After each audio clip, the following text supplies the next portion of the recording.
Alright guys, welcome back to the channel once again, and today I'm going to share with you some functions of grep.js, and we're gonna see some of few functions like how we can use that and how we can do some kind of changes into our grep.js canvas.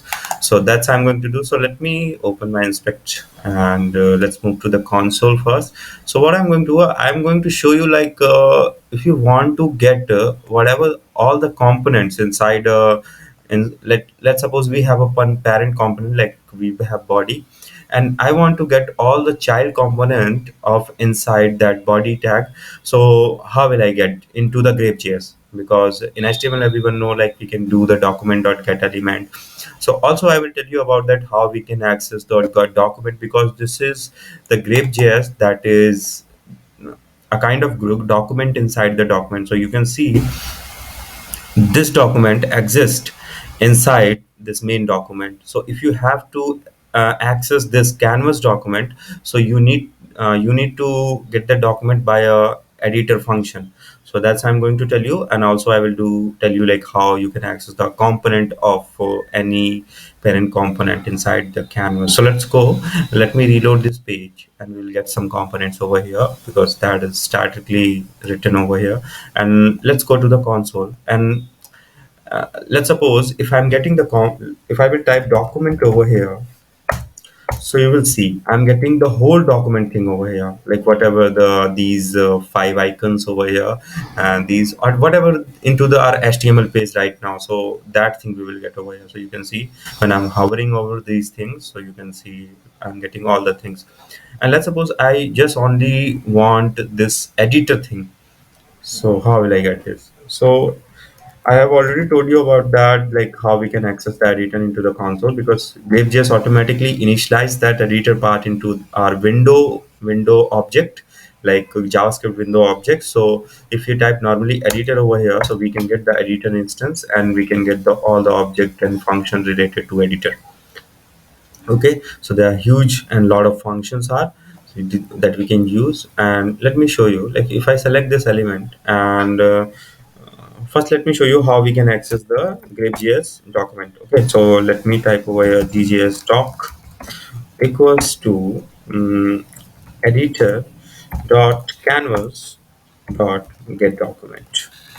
So editor dot canvas dot get document, and if I will type it over here, and if I will type gjs doc, so you can see now if I will hover over this, so you can see I'm just getting only the document inside the canvas. It won't go outside because this is the document of inside the canvas.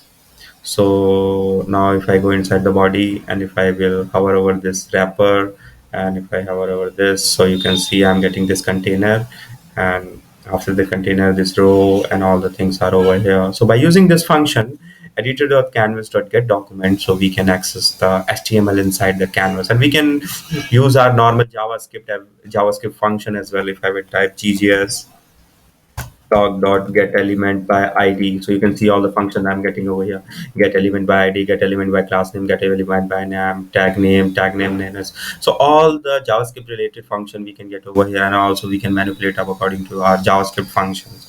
There's no any difference between grep.js and normal JavaScript. It's same, just you need to access the document inside the grep.js, and you need to you also have to know about the basic of JavaScript, and you can do manipulation inside the grep.js editor. Okay, so that's the you can do. And let me access, if I have selected element column, and I have to know like how many child elements inside this column. So what I will do, I need to get this. Let me initialize into this. Let's a equals to editor dot get selected. Okay, so if you see, and if I will type over here, so I'm getting the selected element instance. So let's see what is that.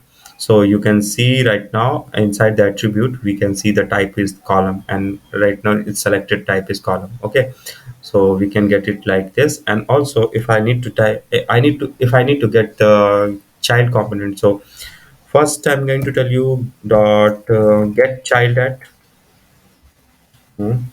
So by using this function, you can get the child positions. Like if you want to get the zero element, zeroth child, okay. So you can type zero. If I will type one, so I will get the child one.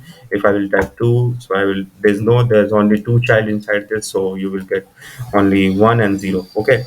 So this is the one method, get childed, that you can use, and another method is that a dot components. Okay.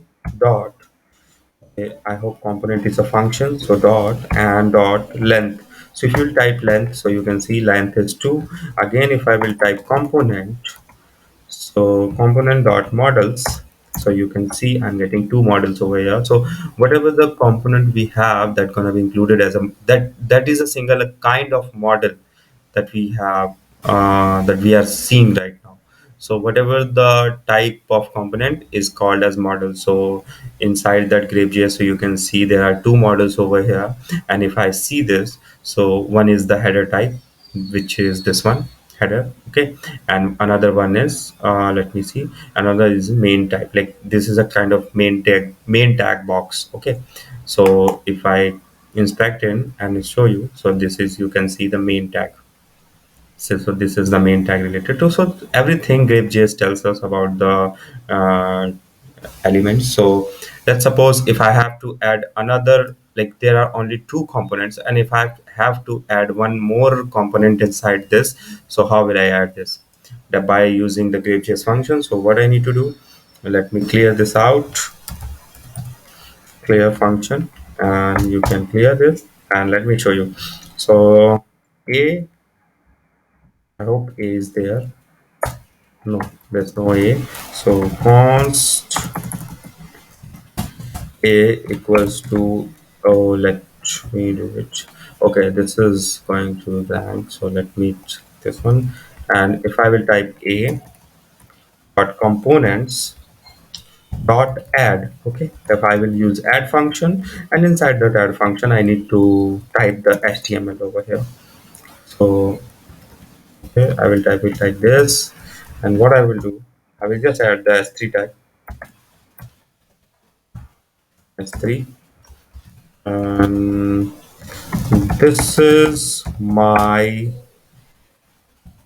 new component, okay. And now if you type this, so you can see our new instance is coming and our component has been added. Okay, so you can see my component has been added inside the inside this parent component. Like this, we can add multiple components inside the editor, and there are some more options that you can add, like editor dot add components. That is one more function, dot add component. But inside this component, you can also add it like this using HTML, and also by putting the JSON. So if we go into the grapejs documentation, and if we see the component file, inside this you can see editor.add component. So you can put this HTML tag like this, and also you can put the JSON as well. So let me show you where's that JSON. So you can see the JSON. So editor.component DOM component. So you can add the type of the component like this by putting the JSON, and you can add the type. So whenever you will add any kind of input type of element, so that input automatically start fetching all the traits and all the attributes from this type, okay. And you can add the component like this. Yeah, this is the JSON. By using this HTML and also by using this JSON, you can add the component. Okay, so guys, thank you for watching, and that's it from this video. I'll meet you in the next video. If you have any doubt, any issue, then you can comment me down. Thank you so much.